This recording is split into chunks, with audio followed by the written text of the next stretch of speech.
سامعین محترم، آج ہم آپ کو قاضی شریح رحمۃ اللہ علیہ کے نکاح کا واقعہ بتائیں گے، جس میں ہم سب کے لیے بہت بڑا سبق ہے۔ حضرت قاضی شریح رحمۃ اللہ علیہ یہ کون تھے؟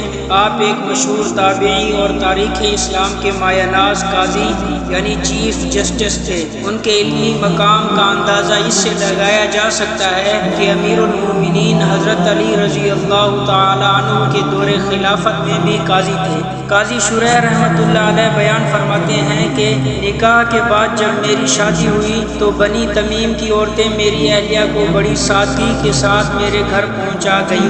میں اس کے پاس گیا تو مجھے خیال آیا سنت طریقہ یہ ہے کہ جب آدمی پہلی دفعہ بیوی کے پاس جائے تو 2 رکعت نفل پڑھے اور اللہ سے نئی بیوی کی خیر کی دعا کرے، اس کے شر سے پناہ مانگے۔ چنانچہ میں وضو کرنے لگا، دیکھا تو وہ بھی وضو کر رہی تھی۔ پھر میں نے نماز پڑھی تو اس نے بھی نماز پڑھی۔ جب میں نماز پڑھ چکا تو میں اس کے قریب گیا، میں نے اس کی پیشانی کی طرف ہاتھ بڑھایا تو اس نے کہا، ابو امیہ ٹھہرو۔ پھر وہ کہنے لگی، میں اللہ تعالیٰ کی تعریف کرتی ہوں اور اسی سے معاونت طلب کرتی ہوں اور حضرت محمد صلی اللہ علیہ وسلم کی آل پر درود بھیجتی ہوں۔ اس کے بعد بات یہ ہے کہ میں اجنبی عورت ہوں، مجھے آپ کے اخلاق و عادات کا کوئی علم نہیں، لہٰذا آپ اپنی پسند مجھے بتا دیں تاکہ میں اس پر عمل کروں، اور ناپسند بھی بتلا دیں تاکہ میں اس سے پرہیز کروں۔ یقیناً آپ کے لیے بھی اپنے قبیلہ میں نکاح کے مواقع موجود تھے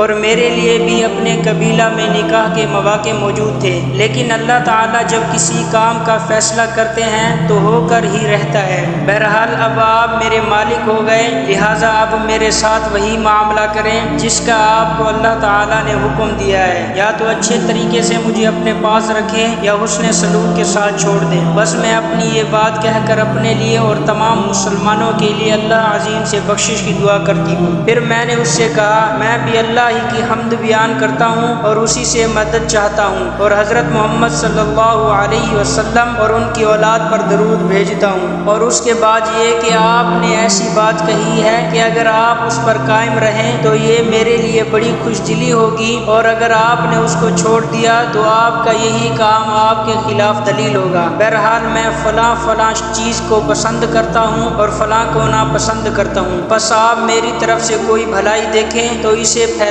اور اگر کوئی برائی دیکھیں تو اس کی پردہ پوشی کرنا۔ پھر وہ پوچھنے لگی، میرے گھر والوں کی ملاقات کے بارے میں آپ کی پسند کیا ہوگی؟ میں نے کہا، بس میں یہ چاہتا ہوں کہ میرے سسرال والے مجھے کوفت میں نہ ڈال دیں۔ پھر میں نے پوچھا کہ آپ کے کون سے ہمسائے ایسے ہیں جن کا آپ گھر آنا پسند کرتے ہیں تاکہ میں ان کو آنے دوں، اور کون سے ایسے ہیں جن کا آنا آپ کو پسند نہیں تاکہ میں بھی ان کو ناپسند ہی میں رکھوں۔ میں نے کہا، فلاں قبیلہ والے صالح ہیں اور فلاں اچھے نہیں۔ پس شیبی وہ رات میں نے اس کے ساتھ گزاری، گویا وہ رات میری زندگی کی خوشگوار ترین رات تھی، اور پھر 1 سال گزر گیا، میں نے اپنی پسند کے خلاف اس کا کوئی عمل نہیں دیکھا۔ جب سال گزرنے والا تھا، ایک دن میں عدالت سے اٹھ کر گھر آیا کہ اس کے پاس ایک بڑھیا بیٹھی ہے جو اس کو کچھ سمجھا رہی ہے۔ میں نے پوچھا، یہ کون ہے؟ تو اس نے بتایا، یہ آپ کی ساس ہے۔ میں نے اس کا خیر مقدم کیا۔ جب میں بیٹھا تو بڑھیا نے مجھے سلام کیا اور میں نے وعلیکم السلام کہا۔ پھر اس نے مجھ سے پوچھا، آپ نے اپنی بیوی کو کیسا پایا؟ میں نے کہا، بہت ہی اچھی بیوی ہے اور بہت ہی خیر خواہ رفیقہ ہے، آپ نے اس کی بہترین تربیت کی ہے، اللہ تعالیٰ آپ کو جزائے خیر عطا۔ اس کے بعد اس نے مجھے نصیحتیں کی۔ پھر پوچھا، آپ کیا پسند کرتے ہیں کہ آپ کے سسرال کب ملنے آیا کریں؟ میں نے کہا، جیسے وہ چاہیں صحیح ہیں۔ پھر وہ ہر سال کے اختتام پر آتی تھی اور مجھے نصیحتیں کرتی تھی۔ اے شیبی، وہ بیوی میرے ساتھ 20 سال رہی، میں نے کبھی اس میں کوئی قابل اعتراض چیز نہیں دیکھی۔ فائدہ، یہ واقعہ ہمارے لیے اپنے اندر کئی سارے سبق لیے ہوئے ہے۔ سب سے پہلی بات یہ ہے کہ اسلام کے دور اول میں نکاح کس طرح سادگی اور آسانی سے ہوتے تھے، اور آج ہمارے معاشرے میں نکاح کتنی پیچیدگیوں سے ہوتے ہیں اور نامعلوم پھر کیا کیا پریشانی اور کوفتیں پیش آتی ہیں۔ دوسری بات یہ کہ نکاح کے بعد طلاق اگرچہ اچھا عمل نہیں ہے، مگر میاں بیوی میں مناسبت نہ ہو اور گزارا ہوتا نظر نہ آتا ہو تو پھر اس میں کوئی عیب یا عار نہیں ہے، نہ مرد کے لیے نہ عورت کے لیے۔ ہاں یہ ضروری ہے کہ قرآن کریم کی تعلیمات کے مطابق عمل کریں کہ رکھے تو اچھے طریقے سے رکھے اور طلاق دے تو بھی اچھے طریقے سے۔ ہمارے ہاں بدقسمتی سے یہ فضا ہے کہ اگر خدا نہ خواستہ میاں بیوی میں نہیں بنتی تو تب بھی ایک دوسرے کو گھسیٹیں گے، اور مرد حضرات بعض دفعہ بہت زیادتی کرتے ہیں، نہ اچھی طرح سے رکھتے ہیں نہ طلاق دیتے ہیں۔ یہ بہت بڑا ظلم ہے۔ تیسری بات یہ کہ بیٹی کی شادی کرنے کے بعد ہمارے ہاں بچی کے والدین کا رویہ نامناسب ہوتا ہے۔ خام خواہ بیٹی اور داماد کے معاملات میں مداخلت کی جاتی ہے اور چھوٹی چھوٹی بات پر بیٹی کو گھر بٹھا دیتے ہیں، جس کی وجہ سے بہت زیادہ نقصان ہوتے ہیں۔ کئی سارے واقعات پیش آ چکے ہیں کہ قتل و خون ریزی ہوئی اور اس طرح دو خاندان بربادی کے گڑھے میں جا گرے۔ اس رویہ اور طریقہ کار کا اسلام میں کوئی تصور نہیں ہے۔ یہ جاہلانہ اور ہندوانہ ذہنیت ہے۔ مسلمان گھرانوں میں ان چیزوں کی قطعاً گنجائش نہیں ہے۔ بیٹی اور داماد کے ساتھ خیر خانہ اور صلح پسندی کا رویہ رکھیں اور پھر اس کے فائدے دیکھیں۔